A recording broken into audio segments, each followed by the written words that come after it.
హైదరాబాద్ హెచ్ఐసిసిలో రెండో రోజు భారత్ సమ్మిట్ జరుగుతుంది. ఇవాళ సమ్మిట్ కు అటెండ్ కానున్నారు లోక్సభ ప్రతిపక్ష నేత రాహుల్ గాంధీ. షెడ్యూల్ ప్రకారం ఆయన నిన్నే సమ్మిట్ కు రావాల్సి ఉంది. అయితే పహల్గామ్ ఉగ్రదాడి బాధితులను కలిసేందుకు శ్రీనగర్ వెళ్లారు రాహుల్. దీంతో నిన్నటి హైదరాబాద్ షెడ్యూల్ క్యాన్సిల్ అయింది. ఇవాళ మధ్యాహ్నం 2:30కు శంషాబాద్ ఎయిర్పోర్టుకు చేరుకోనున్నారు రాహుల్ గాంధీ. 3:30కు సమ్మిట్ కు హాజరవుతారు. ముగింపు వేడుకల్లో ప్రసంగించనున్నారు. తిరిగి సాయంత్రం 6 గంటలకు ఢిల్లీ బయలుదేరి వెళ్తున్నారు రాహుల్. కార్యక్రమంలో CM Revanth Reddy, deputy CM Bhatti, మంత్రులు కేసీ వేణుగోపాల్ పాల్గొంటారు. ఇక రెండో రోజు భారత్ సమ్మిట్ రాహుల్ టూర్ కి సంబంధించిన మరిన్ని అప్డేట్స్ షరీఫ్ లైవ్ లో అందిస్తారు. Sharif, good morning. Summit schedule ఏంటి? రాహుల్ ప్రసంగం ఎన్ని గంటలకు ఉండనుంది? భారత్ సమ్మిట్ రెండవ రోజు కొనసాగబోతోంది. మరి కాసేపట్లోనే సమావేశం ప్రారంభం కాబోతోంది. నిన్న చాలా అంశాలపైన చర్చ చేశారు డెలిగేట్స్తో కలిసి తెలంగాణ ప్రజాప్రతినిధులు. దేశవ్యాప్తంగా ఉన్నటువంటి దాదాపు 450 మంది ప్రజాప్రతినిధులు, సెనేటర్స్ అంతా కూడా చర్చ చేసినటువంటి పరిస్థితి. నిన్నటి topics gender equality, fact fiction countering, యువత భవిష్యత్తు రాజకీయాల్లో తెలంగాణ విజన్, ఈ అంశాలపైన ప్రస్తుతానికైతే చర్చ చేశారు. ప్రస్తుతం ఎంపీ మల్లు రవి మాట్లాడుతున్నారు. ఒకసారి మొత్తం మన తెలంగాణ రాష్ట్రానికే నష్టం జరిగే విధంగా జరిగింది. అందువల్లనే ఏదైనా నిన్న నేను ట్రూత్ అండ్ ఫిక్షన్ అనే దాని మీద ఈ ఇంటర్నేషనల్ సభలో ఈ సమ్మిట్లో మాట్లాడేటప్పుడు చెప్పాను. ఈ ముఖ్యంగా disinformation is going by videos, by fake videos, and disinformation is a false information with a strategy to damage something. This disinformation is taking place. So we want, not only in India, internationally there must be serious action on that. Particularly in India, you know, disinformation, some places, even some states are losing their elections, and some during the COVID, disinformation is giving a lot of problem to the patients. So many patients died. Not only that, when you give small disinformation in a small village, it will go around the country within 1 minute. That is what is disinformation. You send some information which is confirmed without confirming whether it is correct or not.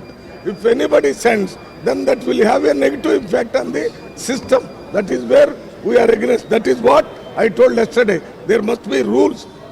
IT rules must be brought. These are all the things. One more thing, Rahul Gandhi is welcomed.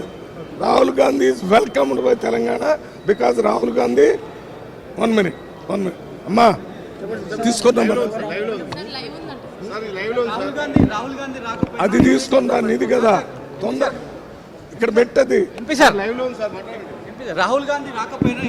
Rahul Gandhi గారు తెలంగాణలో caste senses చేసి బలహీన వర్గాలందరికీ న్యాయం చేయాలని, ఎవరు ఎంతమంది ఉన్నారో వారి సంఖ్యాబలాన్ని బట్టి వారికి ఆర్థిక సహాయం, ఎడ్యుకేషన్లో సహాయం, ఎంప్లాయ్మెంట్లో సహాయం, రాజకీయాల్లో సహాయం చేయాలని చెప్పినటువంటి విప్లవాత్మక నాయకుడు రాహుల్ గాంధీ. అందువల్ల తెలంగాణలో బలహీన వర్గాలంతా రేవంత్ రెడ్డి గారు, అదే రాహుల్ గాంధీ గారు ఇక్కడ రావాలని వారు కోరుకుంటున్నారు. రాహుల్ గాంధీ గారు వచ్చి వారికి సహాయంగా నిలబడతారు కాబట్టి బీసీలకు వ్యతిరేకంగా ఆలోచించేటటువంటి బీఆర్ఎస్ పార్టీ రాహుల్ గాంధీ గారిని రావుతారు. 2 రకాలు, ఒకటి తెలంగాణ రాష్ట్రం ఇచ్చినటువంటి గొప్ప నాయకుడు, రెండోది రైట్.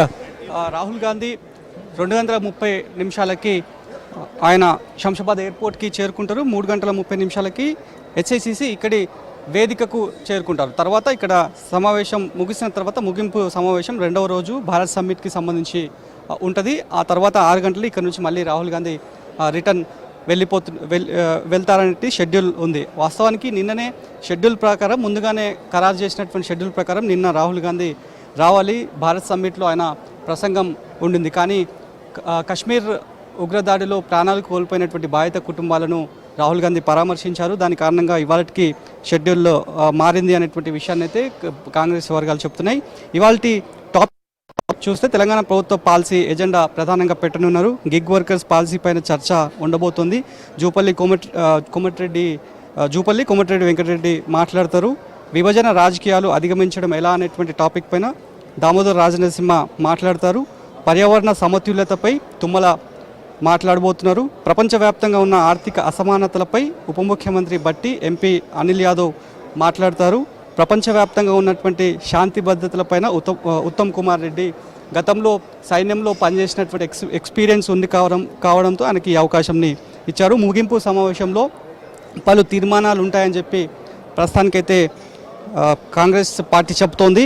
ముగింపు సమావేశంలో రాహుల్ గాంధీ, సీఎం రేవంత్ రెడ్డి, కేసీ వేణుగోపాల్ పలువురు ప్రతినిధులు పాల్గొనబోతున్నారు.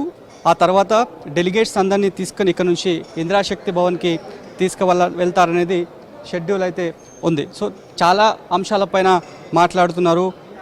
నిన్న తెలంగాణ విజన్కి సంబంధించి తెలంగాణ ప్రభుత్వం, కాంగ్రెస్ పార్టీ సంక్షేమ పథకాలు ఏ మేరకు అందిస్తోంది, తెలంగాణ రైజింగ్ ఎట్లా ముందుకు వెళ్తుంది అనేటువంటి అంశాలపైన పూర్తి స్థాయిలో డెలిగేట్స్తో చర్చ చేశామనేటువంటి విషయాన్ని నిన్న ఫస్ట్ డే సమావేశం కంప్లీట్ అయిపోయిన తర్వాత, సమ్మిట్ కంప్లీట్ అయిపోయిన తర్వాత deputy CM Bhatti Vikramarka joint press మీట్ని కూడా పెట్టారు.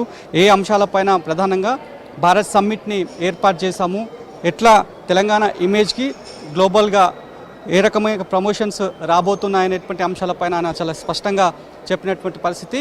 సో రాహుల్ గాంధీ వచ్చిన తర్వాత ఏం మాట్లాడబోతున్నారనేటువంటి విషయం పైన, ఆ తర్వాత ఇవాళ రెండవ రోజు ముగింపు సమావేశం ఉండబోతుంది కాబట్టి ముగింపు సమ్మిట్లో ఏ డిక్లరేషన్స్ని తీసుకోబోతున్నారు, తీర్మానాలు ఏమేమి చెప్పబోతున్నారు అనేటువంటి ఒక పొలిటికల్గా చర్చ జరుగుతున్నటువంటి పరిస్థితి అయితే కనిపిస్తోంది. చాలామంది డెలిగేట్స్, దాదాపు 100 దేశాల నుంచి 450 పైగా ప్రజాప్రతినిధులు వచ్చారు. అందులో ఇతర దేశాలకు సంబంధించినటువంటి 40 నుంచి 50 మంది మంత్రులు వచ్చారు. విదేశాలకు సంబంధించినటువంటి ఫార్మర్ మంత్రులు కూడా వచ్చారు. ఒక్కొక్కరు ఒక్కొక్క టాపిక్ పైన నిష్ణాతులుగా ఉన్నటువంటి వాళ్ళతో డిస్కస్ చేస్తున్నారు. అదేవిధంగా ప్యానలిస్టులు ఎవరైతే ఉన్నారో స్పెషల్ ఇన్వైటీస్ని కూడా ఇన్వైట్ చేశారు ఒక్కొక్క టాపిక్కి సంబంధించి. నిన్న యువత రాజకీయాల్లో భవిష్యత్ అనేటువంటి అంశం పైన పెద్దపల్లి ఎంపీ గడ్డం వంశీ నేరుగా డెలిగేట్స్తో ముఖాముఖిగా కూడా చర్చ చేశారు. ఆ తర్వాత ఎంపీ అనిల్ యాదవ్ కూడా ఎకనామిక్ జస్టిస్ సంబంధించినటువంటి టాపిక్ పైన ఆయన పూర్తి స్థాయిలో డిబేట్స్ చేసినటువంటి పరిస్థితి. సో ఈ రకంగా తెలంగాణ ప్రాంతానికి సంబంధించినటువంటి ప్రజాప్రతినిధులకు కూడా ఒక్కొక్క సబ్జెక్ట్ని విభజించారు. ఆ సబ్జెక్ట్ వైజ్గా ముందుగానే వాళ్ళకి సమాచారం ఇచ్చారు.